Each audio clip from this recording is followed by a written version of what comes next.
Good evening to all of you, and thank you for joining us on 13 Plus. I'm Mary Coleman. Hope you're having a great week so far.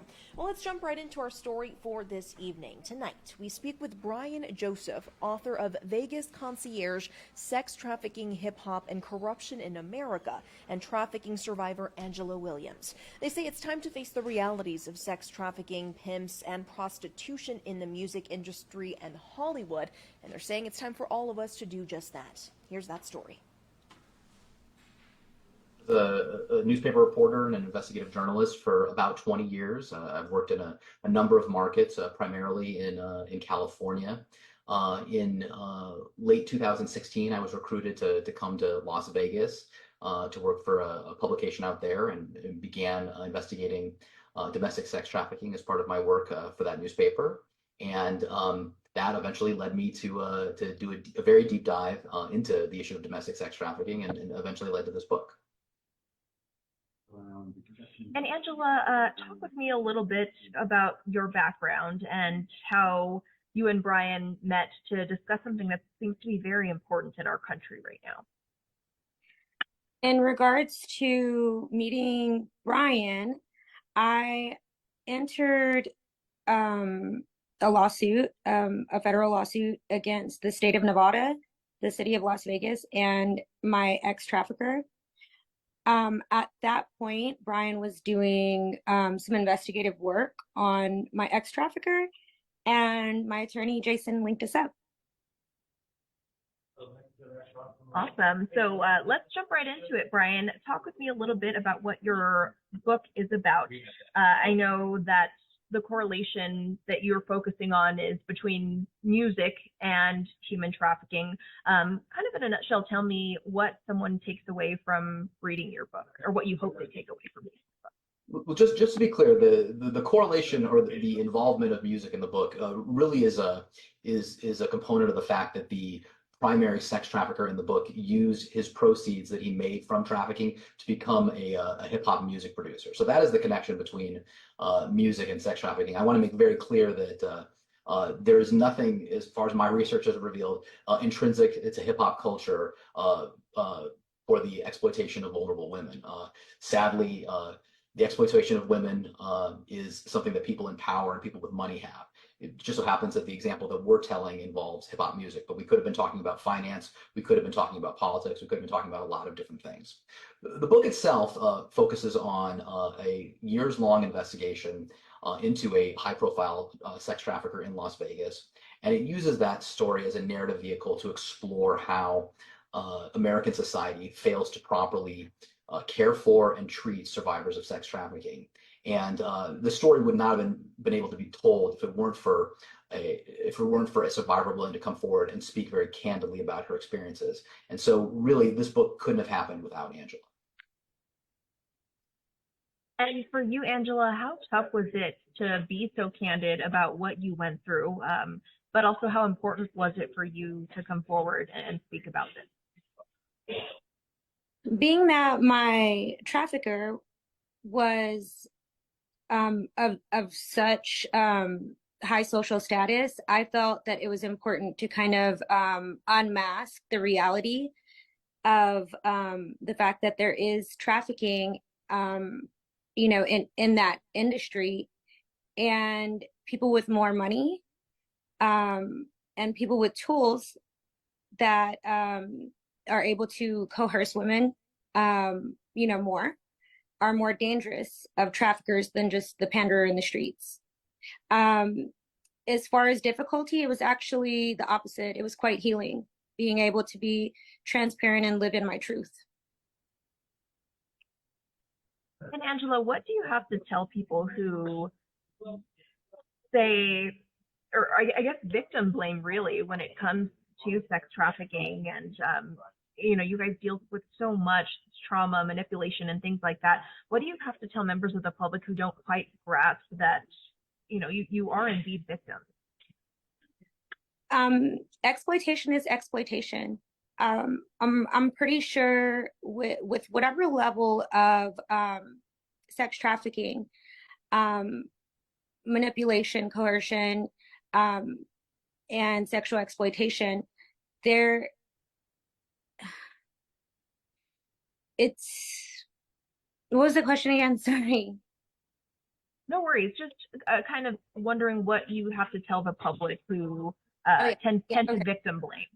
Um, don't disregard somebody's story, because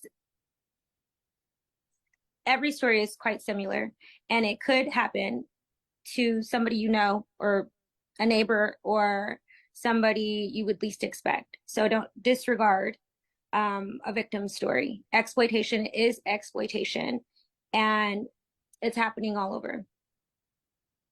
You're exactly correct that a lot of the American public does not understand the stories of victims and survivors. And that is precisely why we felt it was so important to tell the story in such a candid, authentic, but also sensitive way. So for those people that are tempted to victim blame, my answer to them would be, please read this book and it will change your mind.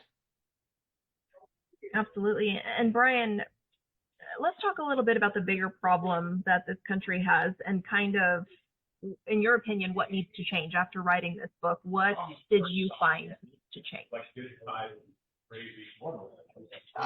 In my opinion, victims of sex trafficking and survivors of sex trafficking are among the most marginalized people in American society, for the exact reason that you brought up, that people do not understand their stories. They have a tendency to blame them. That is grotesque and cruel.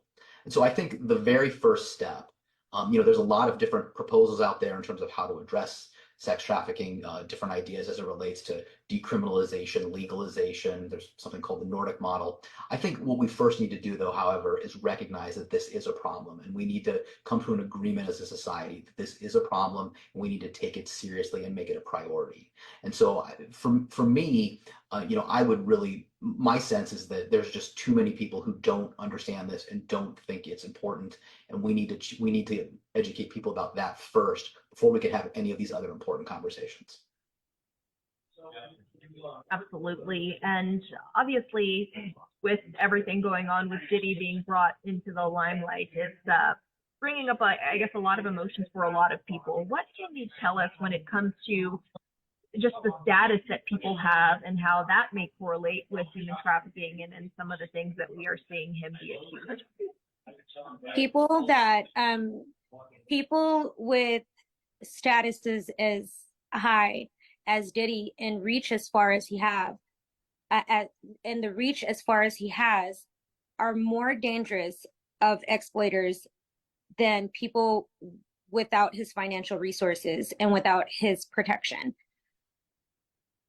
There's a lot to break down in that case, but it's definitely relevant, and hopefully dismantling his sexual deviant circle will be an example to the rest of our country, and start to shake the ground to let people know that prostitution is a crime against women, and exploitation won't be accepted in our country. As usual, well said, Angela. Brian, do you care to speak to, I guess, again, kind of the status in Hollywood, and a lot of the times people see human trafficking happening in various parts of town where it's not necessarily people with the best of finances who are partaking in this, but to kind of see it brought into the limelight, and that is happening. What's your take on that? Well, again, my sense is that in American society, victims and survivors of human trafficking are among the most marginal people in our culture. And that's, again, exactly what you just pointed out. People view them as, on the lower economic status, and maybe even throwaway people. That is a grotesque and horrible way to look at these issues. People who end up as victims of sex trafficking and survivors of sex trafficking almost always have first been victims of something else that has been very tragic in their lives. These are women and girls, and sometimes men and boys, that have experienced awful hardships that any person with an ounce of humanity would feel for. They then get involved in sex trafficking. They end up in the pimp prostitute subculture, and then somehow our society decides that they are no longer viewed as sympathetic, and that is simply wrong. And Angela, I know you touched on it a little bit earlier, but I guess a question for both of you is, how common is this among the public? Is it happening right under our noses? And any signs that people need to look out for that a loved one or a friend or even just an acquaintance might be a victim? Pay attention and don't be afraid to seek help if you suspect somebody is being exploited. There's lots of telltale signs of somebody being inconsistent in their normal behavioral pattern, or in regards to youth, like them having things that they might not necessarily usually afford. There's just a lot of signs, tattoos with branding, like different like hairstyles, not dressing appropriately in appropriate settings. A lot of times traffickers will take everything they have and replace it with what's desirable to them. So just being able to pay attention and ask somebody if they're okay, if they're coming to school late, if they're coming to work late, if they look drained, ask them if they're okay. There might be something going on. If you're an Uber driver and somebody seems distressed, ask them if they're okay. It's that one breaking point that you might be able to save somebody. And just to spin off of that, I would say this is far more common than I think the American public realizes. And Angela is exactly correct. I mean, this is the type of thing that we all need to keep our eyes open for and to speak up if we think there's a problem. Be aware if you're a bar owner in the Phoenix area, in the Scottsdale area, be aware, because Phoenix and Scottsdale is one of the main paper routes for traffickers in America. It's one of the major stops internationally. Just be aware. Don't allow trafficking in your establishment. If you see it, get it out of your establishment. Make it a priority. This needs to be a priority for all of us. And right now, it's sadly not.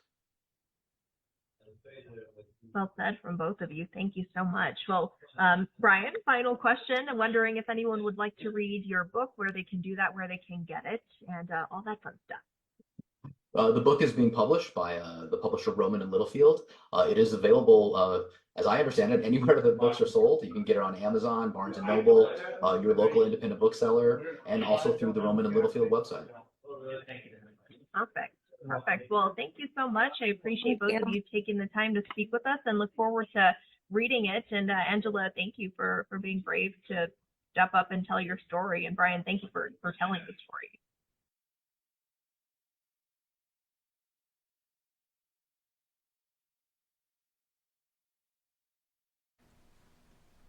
Well, friends, we will leave you with a live look from our Mount Bigelow camera, where it's pretty much dark now. Yesterday, I know we were talking about how it was the sun was going down around this time, and you could still see some of that gorgeous glow in the sky. But hey, it's dark now, getting there day by day. We hope you're having a great evening, and will join us for 13 News Live at 10 for more news and weather. Have a great night.